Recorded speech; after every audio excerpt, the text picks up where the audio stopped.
Pulang umroh, Dimas Seto dilarikan ke rumah sakit. Dini Aminarti panik. Melaksanakan ibadah umroh selama 2 pekan.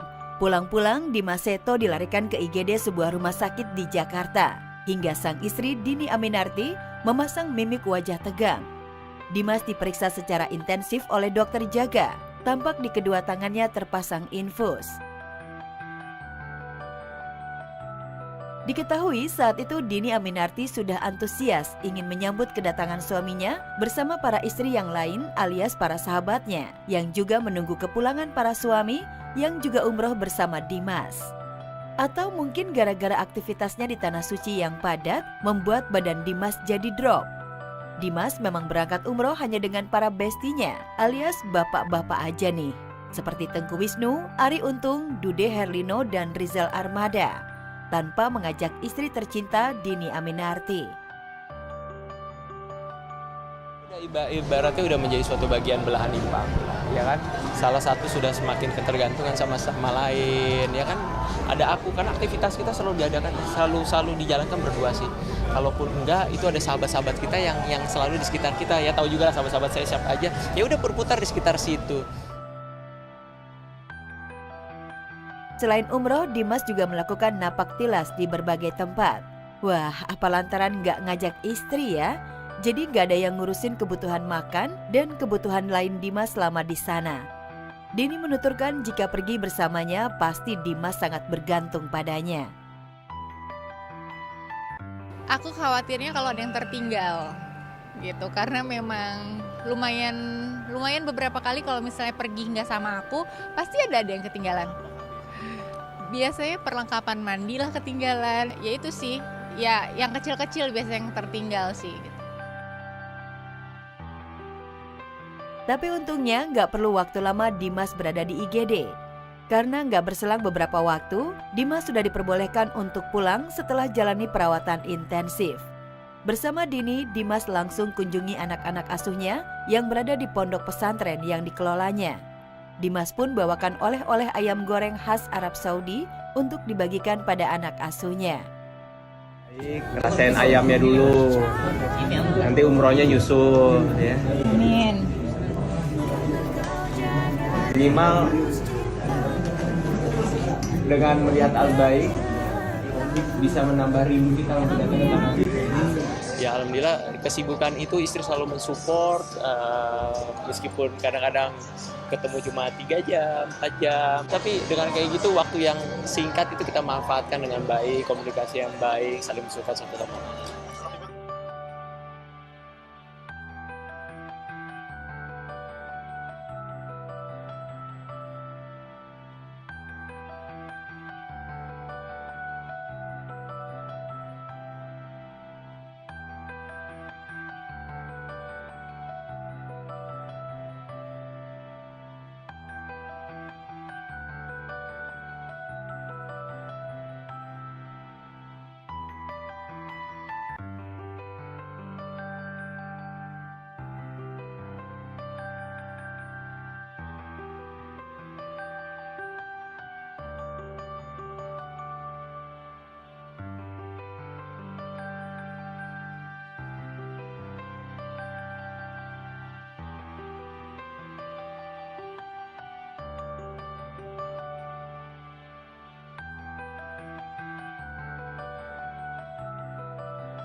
Rambah dunia akting, Gempi beradu peran dengan Papa Ding dan Mama Isel hingga tuai pujian. Karir Gempita Nora Martin di dunia entertain semakin terbuka. Usai merilis single ajaib dan jadi model video klip Bunga Matahari, kini putri sematawayang Gading Martin dan Giselle itu mulai merambah dunia akting lewat debut layar lebar pertamanya. Tak main-main, di film itu Gempi beradu akting dengan orang tuanya sendiri, Gading dan Giselle. Akting Gempi pun menuai banyak pujian. Ya kita bersyukur punya anak talented dan mau juga untuk mencoba hal-hal baru. Cuman anaknya lagi demam, lagi sakit jadi nggak bisa datang hari ini. Seneng banget, blessing banget, banyak yang sayang, banyak yang suka gitu. Terus yang dilakukan dia bisa dibilang berhasil gitu.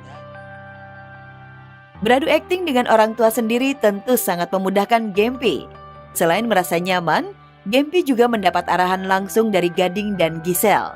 Karena alasan itu pula, Gading dan Giselle menerima tawaran film buat Gempi. Walaupun mereka tetap menyerahkan keputusan sepenuhnya pada Gempi sendiri. Dan buat saya kalau Gempi syuting ada orang tuanya jauh lebih mudah ngawasin, lebih mudah bantu dia di set gitu. Karena kan Gempi itu kan kerja ya namanya juga masih anak kecil ya, jadi kan moodnya harus kita jagain gitu. Jadi kalau ada papanya atau ada mamanya atau ada dua-duanya itu lebih mudah. Walaupun ini film pertamanya Gempi tapi belum nggak terlalu banyak. Terus kebetulan juga bareng orang tuanya jadi kita iakan gitu. Banyak cerita menarik sejak awal Gempi terlibat dalam film layar lebarnya. Saat pertama mendapat tawaran akting, Giselle menuturkan jika putrinya itu sempat bingung. Di Gempi ditanyain mau nggak main untuk jadi anaknya Gading. Terus aku kan ke anaknya doang langsung, Gem ditawarin nih main film jadi anaknya Gading. Terus dia bilang, anaknya papa. What do you mean? Aku memang anak papa. Aku bilang, iya tapi maksudnya perannya juga sebagai anak papa. Jadi dia nggak banyak pikir, cuma jelasin sedikit kurang lebih kalau syuting itu seperti apa dan segala macam. Kebetulan dia punya pengalaman syuting klip sebelumnya walaupun completely different tapi kan kurang lebih gitu. Terus dia bilang mau. Tak hanya itu, ada momen lucu selama proses syuting Gempi, di mana Gading panik ketika waktu syuting Gempi sudah habis. Ya, Gading membuat aturan Gempi hanya boleh syuting sampai jam 8 malam. Tapi ternyata scene Gempi masih panjang. Tak mau putrinya pulang terlambat, akhirnya Gading rela syuting scene tambahan demi menggantikan Gempi. Ada satu kejadian di mana Gempi kan jam 8 harus tidur. Kita hujan deras, terus masih ada satu scene panjang nih yang harus diselesaikan nih. Cuma tiba-tiba, Pak, Gempi harus tidur jam 8, harus pulang. Aduh, oke ganti scene-nya. Oh yang penting Gempi pulang harus tidur, oke ganti.